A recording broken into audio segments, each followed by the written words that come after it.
வணக்கம். கொஞ்ச நேரத்துக்கு முன்னால வாட்ஸ்அப் குரூப்ல ஒரு கொஸ்டின் ரைஸ் பண்ணியிருந்தேன். அதுக்கு 4 ஆப்ஷன்லாம் கொடுத்திருந்தேன். ஈஸியான கொஸ்டின் தான். ஆனா அதே பாத்தீங்கன்னா ரொம்ப ஒரு காம்ப்ளிகேட் பண்ணி ஆன்சர்லாம் பண்ணியிருந்தாங்க. எனக்கே ரொம்ப ஷாக்கிங்கா இருந்தது அதை பார்த்துட்டு.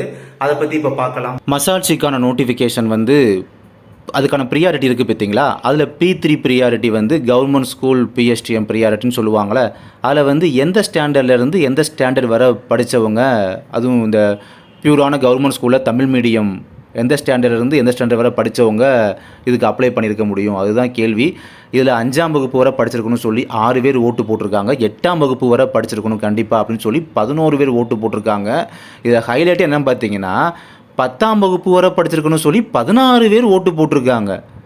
இந்த 1ஆம் வகுப்பு வரை படிச்சிருந்தா போதுமானதுன்னு சொல்லி வெறும் 2 பேர் மட்டும்தான் ஓட்டு போட்டிருக்காங்க. ஆக்சுவலி மசாட்சி நோட்டிபிகேஷன் அப்படின்றது எழுத மற்றும் படிக்க தெரிந்தால் போதும் அப்படின்னு அவங்க கொடுத்துருக்காங்க. கல்வி தகுதியில நீங்க படிச்சிருக்கணும், இந்த ஸ்டாண்டர்ட்ல இருந்து இந்த ஸ்டாண்டர்ட் வரை தான் படிச்சிருக்கணும் அப்படின்ற மாதிரி எந்த விதமாக அவங்க சொல்லவே இல்லை. அப்படி இருக்கும் போது இதுல மசாட்சி நோட்டிபிகேஷனுக்கும் 20 வகையான ப்ரியாரிட்டி ஒதுக்கி இருந்தாங்க. அதுல முன்னுரிமை சொல்லுவாங்கல்ல ப்ரியாரிட்டி, அதுல P2 ப்ரியாரிட்டி முதல் பட்டதாரி அவங்களும் அப்ளை பண்ணியிருந்தாங்க. அப்ப ஒரு முதல் பட்டதாரியும் இந்த எழுத படிக்க தெரிந்தால் போதும் கேட்டகரியில உள்ள மசால்ச்சி, வாட்ச்மேன், அதர் போஸ்டிங்ஸ் எல்லாம் அவங்க அப்ளை பண்றாங்க. அதே மாதிரி ஒண்ணுதான் P3 அப்படின்றது. நான் அந்த கொஸ்டின் தான் கேட்டிருந்தேன். P3ன்றது இந்த கவர்மெண்ட் ஸ்கூல்ல படிச்சவங்க. சோ அவங்க எந்த வகுப்புல இருந்து எந்த வகுப்பு வரை படிச்சவங்க அப்ளை பண்ணலாம் அப்படின்ற ஒரு பேசிக் கொஸ்டின் தான் கேட்டிருந்தேன். அதுக்கு 5ஆம் வகுப்பு, 8ஆம் வகுப்பு, 10ஆம் வகுப்பு அப்படிலாம் ஆன்சர் பண்ணி வச்சிருந்தாங்க. நல்லா புரிஞ்சுக்கோங்க, ஒரு கவர்மெண்ட் ஸ்கூல்ல 1ஆம் வகுப்பு மட்டும் படிச்சு, வெறும் 1ஆம் வகுப்பு மட்டும் படிச்சு முடிச்சு டிசி இருந்தா கூட போதும். அவங்க நான் அந்த ஸ்கூல்ல 1ஆம் வகுப்பு வரை படிச்சிருக்கேன், நான் கவர்மெண்ட் ஸ்கூல்ல தான் படிச்சிருக்கேன் அப்படின்ற ஒரு PSTM சர்டிபிகேட் வாங்கி அப்ளை பண்ணியிருந்தா போதும். அவங்க அந்த P3 ப்ரியாரிட்டிக்கு எலிஜிபிள்.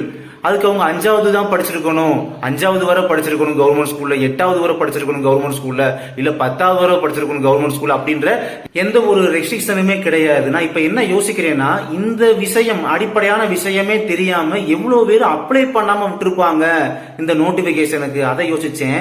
ரெண்டாவது என்னன்னா, இந்த மசால்ச்சி, வாட்ச்மேன் இந்த நோட்டிபிகேஷனுக்கு ஒருவேளை இன்டர்வியூ அப்படின்னு ஒன்று நடந்தது அப்படின்னா அதுல வேறு சில கேள்விகள்லாம் கேட்பாங்க, உங்களை பற்றிய கேள்விகள்லாம் கேட்பாங்க. ஒருவேளை நீங்க அப்ளிகேஷன் அப்ளை பண்ணதுல இருந்து கேள்வி கேட்டாங்க அப்படின்னா, இந்த மாதிரி ஒரு அடிப்படை விஷயமே உங்களுக்கு தெரியல சொல்லும் போது உங்களுக்கான மார்க்குகளை, நேர்காணலுக்கான மதிப்பெண்களை குறைக்க மாட்டாங்களா? ஒரு விஷயம் நல்லா புரிஞ்சுக்கோங்க, 2ஆம் வகுப்பு முடிச்சு நான் 3ஆம் வகுப்பு படிச்சிட்டு இருந்தேன், டிஸ்கண்டினியூ பண்ணிட்டேன் அப்படின்னாலும் பிரச்சனை இல்லை. 2ஆம் வகுப்பு வரை படித்ததற்கான டிசி இருந்துச்சு, அந்த ஸ்கூல்ல PSTM சர்டிபிகேட் வாங்கிட்டேன் அப்படின்னா அவங்களும் இந்த P3 ப்ரியாரிட்டிக்கு எலிஜிபிள். அதே மாதிரி நான் 3ஆம் வகுப்பு வரை படிச்சேன், 4ஆம் வகுப்பு படிக்கும் போது டிஸ்கண்டினியூ பண்ணிட்டேன், அப்ப 3ஆம் வகுப்புக்கான டிசி ஃபுல்லா முடிச்சது கொடுத்திருப்பாங்க பாத்தீங்களா, 3rd ஸ்டாண்டர்ட் வரை கம்ப்ளீட் பண்ணிருக்கான் அப்படின்னு சொல்லி கொடுத்திருப்பாங்க பாத்தீங்களா. அதே படிச்ச ஸ்கூல்ல அந்த PSTM சர்டிபிகேட் வாங்கி நீங்க அப்ளை பண்றதுக்கு முன்னாலேயே நீங்க கரெக்டா அப்ளை பண்ணிருந்தீங்க அப்படின்னா நீங்களாம் பாத்தீங்கன்னா P3 ப்ரியாரிட்டிக்கு எலிஜிபிள். பட் எனக்கு இப்ப என்ன கவலைனா, எத்தனை பேர் இது தெரியாம அப்ளை பண்ணாம விட்டீங்க அப்படின்றத எனக்கு கவலையா இருக்கு.